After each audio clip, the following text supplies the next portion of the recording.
Welcome back, peeps. I've now done 1,000 push-ups of my 3,000 for November push-up challenge for Movember and Cancer Research UK, the two charities I'm supporting this year, and trying to get all of you lot to start putting some money in. So I will be showcasing all of my push-ups up in this corner up here throughout this video, but today I'm going to be focusing on basically my history to give you a bit of understanding where I'm coming from when I'm talking about mental health, and I'm talking about my understanding of cancer and how it's affected me, so you actually know that I'm coming from a solid background.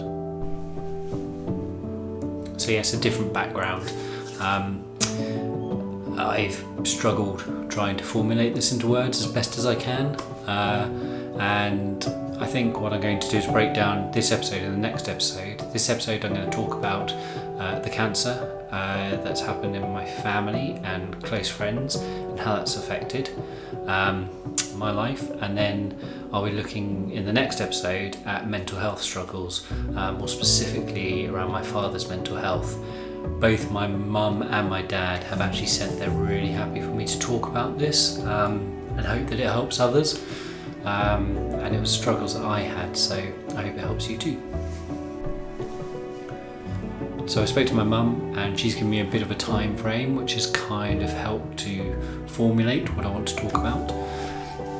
At the age of 12, my mum developed breast cancer.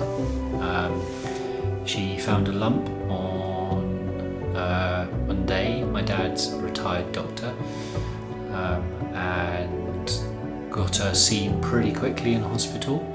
I think today it would probably take quite a bit longer with the pressures of the NHS, but she got seen pretty quickly, and within 2 or 3 days she was having a mastectomy. She was having her breast removed. She chose to have a mastectomy instead of a lumpectomy, just the lump taken out, because she wanted to make sure that they had removed all of it and that there was nothing lingering. Very difficult decision to make. I don't know what was going through her mind at the time, but that would have been very hard for her. And I think they kept me informed the whole way along. They were really good at that. They distracted me. They were really good at that. When my mum was actually in hospital having the removal, I remember decorating my bedroom with my dad, something my dad would never normally do with me, probably because I'd get paint everywhere and annoy the living hell out of him. But it was a difficult time because I didn't want to raise any issues or any problems I was having, because I knew what they were going through. I had lots of questions, and medical questions. My dad's always really, really great to explain it to me, how it all works. But I was very conscious that I was also trying to be strong for my parents, so I didn't want to ask them anything that was too emotionally difficult, knowing what they were going through at that time. At the age of 12, you can see your parents and how emotions affect them, so on and so forth. Perhaps in my younger years I wouldn't have, but at 12 I did. So I was very cautious about what I said when I said it. I think the shocking time for me was going into hospital and seeing my mum, my rock, the real constant in my life, the person who picked me up from school, who was always there, who I went to when I was unwell and ill, and seeing her in hospital. And it was a flip side. She was the unwell one. She was the one who had iodine all over her. She was the one on a morphine syringe driver. She was the one who was obviously not looking very well. And seeing that, and then the follow-on of the chemo and the radiotherapy, the chemo from the way that made her feel really unwell, her worries about her hair falling out.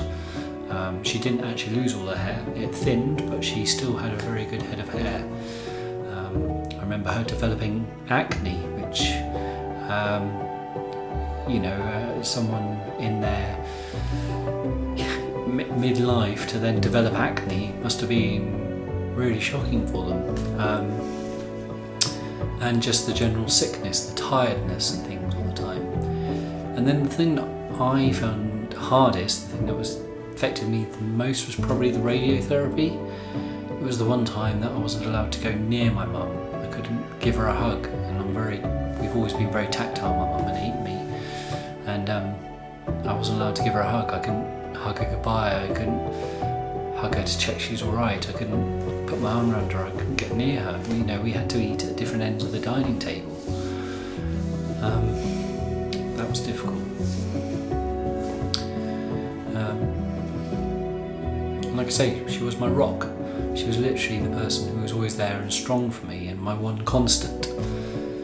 And I was seeing her as being vulnerable for the first time, first proper time, and I didn't know how to deal with that.